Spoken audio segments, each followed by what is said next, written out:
Welcome back to SWGA Sickle Cell Awareness YouTube channel. I'm patient advocate Monica. If you're visiting for the first time, welcome. Before I get started with today's video, make sure you subscribe and hit the notification bell for weekly uploads on Tuesdays and Thursdays.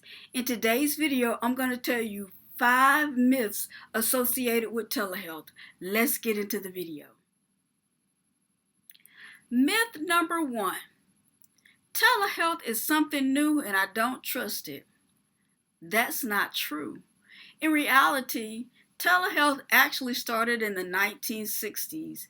Back in the 1960s, people would phone their doctor, which is the same thing as telehealth.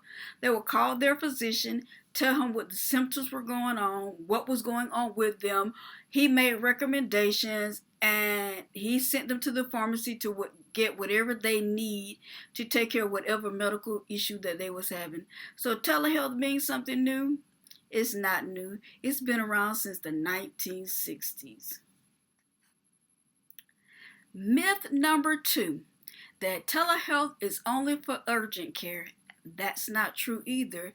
As a matter of fact, I see my sickle cell specialist for follow-up visits, or I see him when I need to see him. It's not urgent, but I just want to talk to him about what's going on with me. And I see him every 3 to 4 months as needed to make sure I'm maintaining having sickle cell as well as having congestive heart failure. So I definitely use telehealth for that reason. And because he's in Augusta, Georgia, another physician that I see through telehealth is my primary care physician. I see him every 3 to 4 months. And I also call him when it's not urgent, but I have a concern about something that's going on with my health. And prior to visiting my primary care physician a week before, I go ahead and do my labs. So when I see him during my follow-up visit, he tells me what my results are. And that usually that consultation and that visit is like 10 to 15 minutes, no more than 15 minutes. And during this pandemic, you really want to use telehealth, because going into a doctor's office or going into a hospital, I wouldn't want to. I don't want to. And because of my underlying health, I try to avoid hospitals as well as doctor's office. And then through telehealth, I don't have to wear a mask for my appointment. I don't have to put gloves on. I don't have to go through all of those changes. All I have to do is sit in front of my computer or sit in front of my phone and do my consultation with my doctor. So telehealth is for urgent care only. That's another myth. It's not true. Myth number 3. Telehealth costs too much. Actually, it doesn't.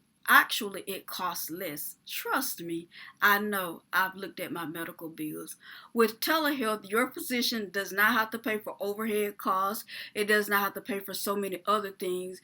All you're paying for is the consultation. That doesn't cost that much. And trust me, I've looked at my bills. And think about it. They don't have to pay for overhead costs. You don't have to drive to them, and they give you immediate results, and they send your prescription electronically to your pharmacy. So telehealth costing more than regular office visit is just not true. Myth number 4 is actually my favorite one. Monica, doesn't telehealth devalues the relationship between the patient and the physician?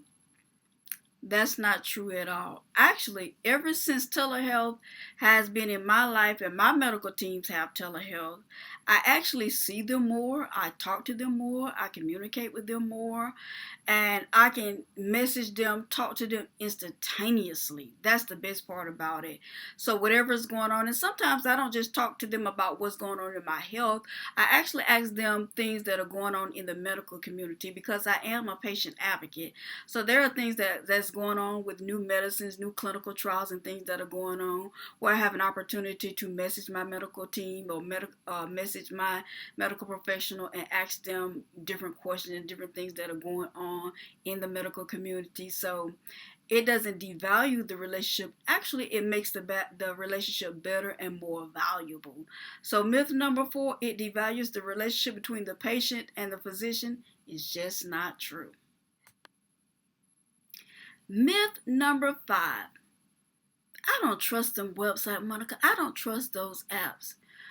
Because of government regulations and federal regulations and HIPAA laws, there are so many laws to protect a patient's right as well as their health, as well as their information. So these websites and these apps are secure. They have to go through IT and technology to make sure they're secure.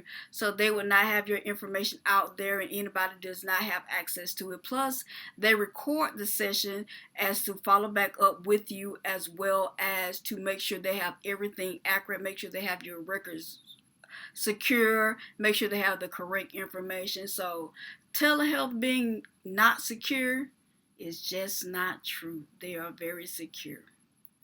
That concludes this video. If you have any questions about telehealth that I can answer, make sure you leave your questions in the comment section. Until next time, stay hydrated and stay well. Goodbye.